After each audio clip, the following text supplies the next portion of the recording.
Assalamu alaikum everybody. I hope each and everyone is safe and is keeping well. Children, as you are aware, we are studying the chapter The Plateau and the Desert Regions, and in the previous lecture, we learned about the Plateau region, and we also learned that Narmada River divides the Plateau region into two important parts. The northern part of the Narmada River is called as the Central Highlands, while as the part to the south of the Narmada River is called as the Deccan Plateau. To so in the previous lecture what did we do, हमने पिछले lecture में central highlands के बारे में पढ़ा कि जो Narmada river का अपर वाला पार्ट है उसके बारे में पढ़ा। वहाँ पे हम लोगों ने मालवा प्लेट्यू एंड छोटा नागपुर प्लेट्यू के बारे में पढ़ा and also about the rivers like Chambal, Betwa and Son जो सेंट्रल हाईलैंड्स में ओरिजिनेट होती है। एंड ये भी पढ़ा था कि जो छोटा नागपुर प्लेट्यू है it is very rich in the minerals, for example coal, iron और मैग्नीशिया एट्सेट्रा। तो आज के लेक्चर में हम कोशिश करेंगे जो साउथ वाला पार्ट है पूरे प्लेट्यू रीजन का, which is called as the Deccan plateau. Now dear children, जो इस मैप में आप लोगों को ये ब्लैक कलर से जो सराउंडेड एरिया है it is called the Deccan plateau. अब डेक्कन जो है वो एक संस्कृत वर्ड है जिसका मतलब होता है दक्षिण। दक्षिण का मतलब होता है साउथ।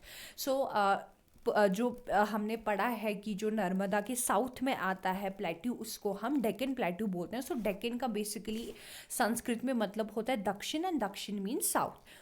एंड जो डेक्कन प्लेट्यू है it is the largest plateau in India. You have to remember, जैसे हमने पिछले लेक्चर में मालवा प्लेट्यू के बारे में पढ़ा, छोटा नागपुर प्लेट्यू के बारे में पढ़ा, उनके बारे में कुछ इंपॉर्टेंट फीचर्स पढ़े। लेकिन जो हमें डेक्कन प्लेट्यू के बारे में पढ़ना है, first of all it is to the south of the Narmada river. और हमने नर्मदा रिवर के बारे में क्या पढ़ा था कि ये पूरे प्लेट्यू रीजन को डिवाइड करती है दो हिस्सों में, central highlands and the Deccan plateau. अब जो डेक्कन प्लेट्यू हम लोग पढ़ रहे हैं it is the largest plateau in India. अगर हम इंडिया की बात करेंगे तो सबसे बड़ा प्लेट्यू जो है वो डेक्कन प्लेट्यू है। एंड ये कहाँ से स्टार्ट होता है? ऑब्वियसली सबसे पहले it is to the south of Narmada and compromises of the Satpura range. ठीक है। एंड कौन सी सतपुरा रेंज आप यहाँ देख सकते हैं कि जो सतपुरा रेंज है that comprises the Deccan plateau. So Deccan plateau में बेसिकली जो है नर्मदा रिवर का कुछ हिस्सा आता है एंड जो सतपुरा रेंज है वो हिस्सा जो है डेक्कन प्लेट्यू में आता है, as you can see in this map. और जो दूसरा इम्पॉर्टेंट चीज़ है जो डेक्कन प्लेट्यू के रिलेटेड काफ़ी ज़्यादा इम्पॉर्टेंट है, if you are able to recall that in the previous lecture जब हमने पूरे प्लेट्यू रीजन का एक इंट्रोडक्शन लिया था, हमने वहाँ पढ़ा था कि वहाँ पे डिफरेंट हिल रेंजेस है, जैसे अरावली था या राजमहल हिल्स था, वैसे ही eastern Ghats and western Ghats थे। सो यहाँ पे आप इस मैप में हियर यू कैन सी कि जो वेस्टर्न घाट्स वाले माउंटेन्स और ईस्टर्न घाट्स वाले माउंटेन्स है वो डेक्कन प्लेट्यू वाले साइड में आते हैं, वाइल एज जो अरावली और राजमहल हिल्स हमने पढ़े थे पिछले लेक्चर में वो सेंट्रल हाईलैंड्स वाले पोर्शन में आता है। I hope dear children this is clear to you and आप लोगों को इसमें कोई कन्फ्यूजन नहीं हो। So I should repeat it once again. So जो सेंट्रल हाईलैंड्स वाला पोर्शन है, जो नर्मदा रिवर के ऊपर वाला पोर्शन है, वहाँ पे जो हिल रेंजेस आती है जैसे कि अरावली रेंज है, राजमहल रेंज हमने पढ़ा था।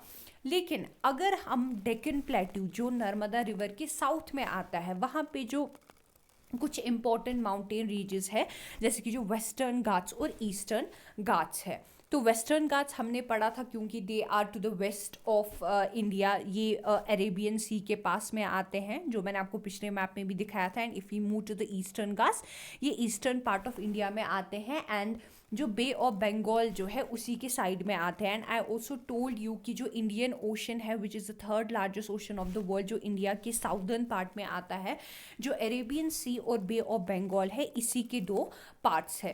Now if you talk about,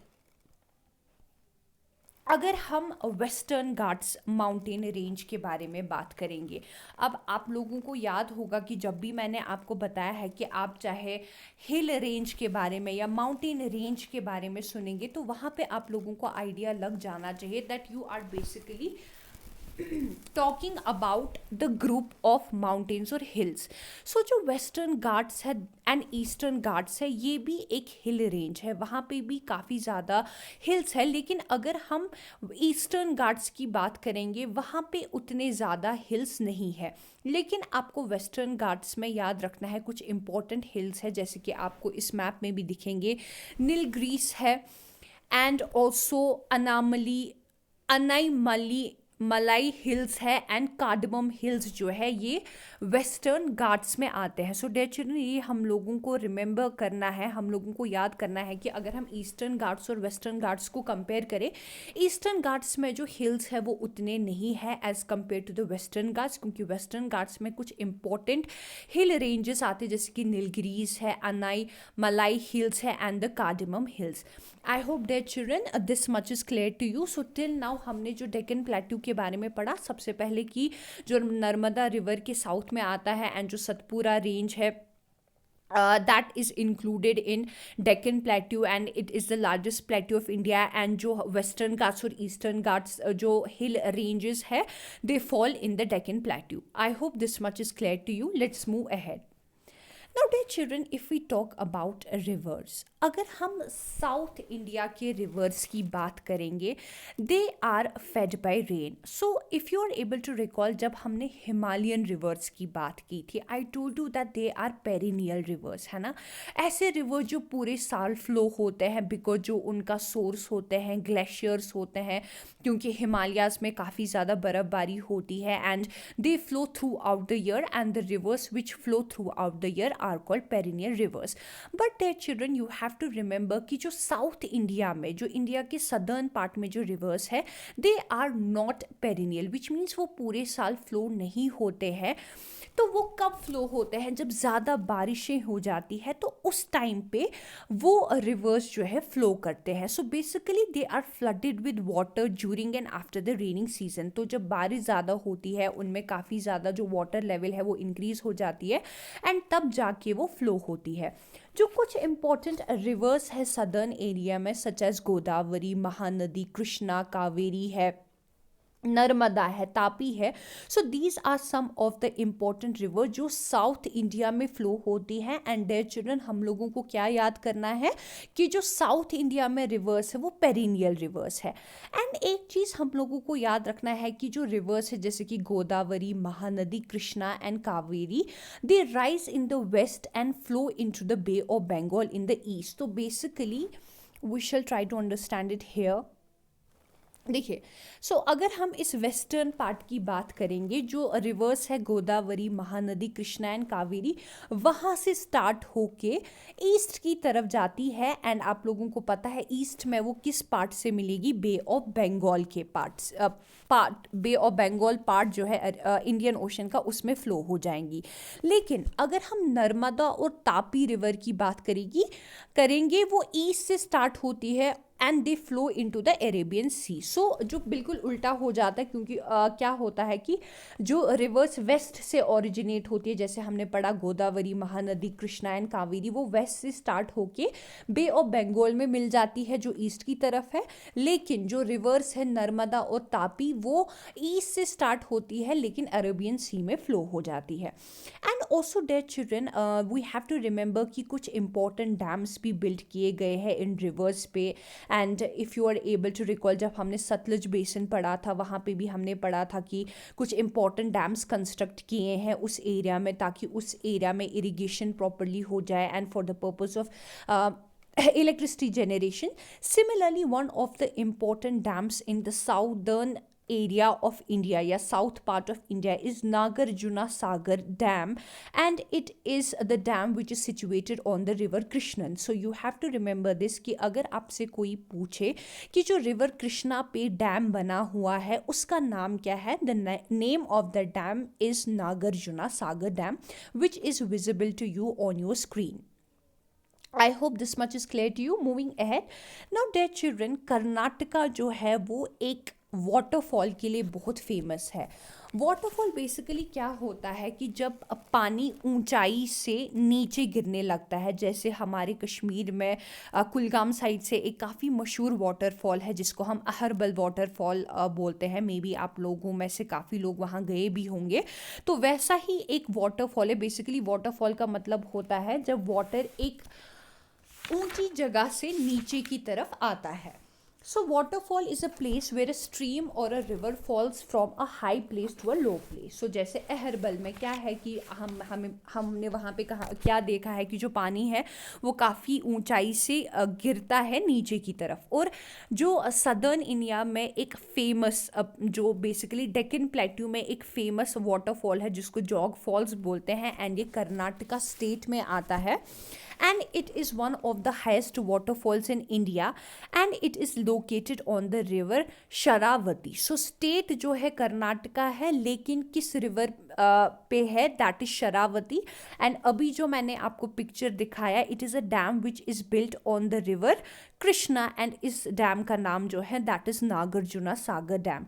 I hope their children जो ये कॉन्सेप्ट था प्लेट्यू रीजन का कि सेंट्रल हाईलैंड्स में जो मालवा प्लेट्यू, छोटा नागर प्लेट्यू कितना इंपॉर्टेंट है। Similarly in till now we try to understand कि डेक्कन प्लेट्यू जो है वो सदर्न पार्ट ऑफ नर्मदा में आता है, एंड उसमें western Ghats and eastern Ghats आते हैं। एंड हमने पढ़ा कि जो वेस्टर्न घाट्स में ज़्यादा हिल रेंजेस आते हैं as compare to the Eastern Ghats. And हमने ये पढ़ा कि जो रिवर्स है सदर्न एरिया में वो पेरिनियल नहीं होते हैं, they do not flow throughout the year. तो बेसिकली क्या होता है कि वो कब फ्लो होती है, जब बारिश जो है ज़्यादा हो जाती है।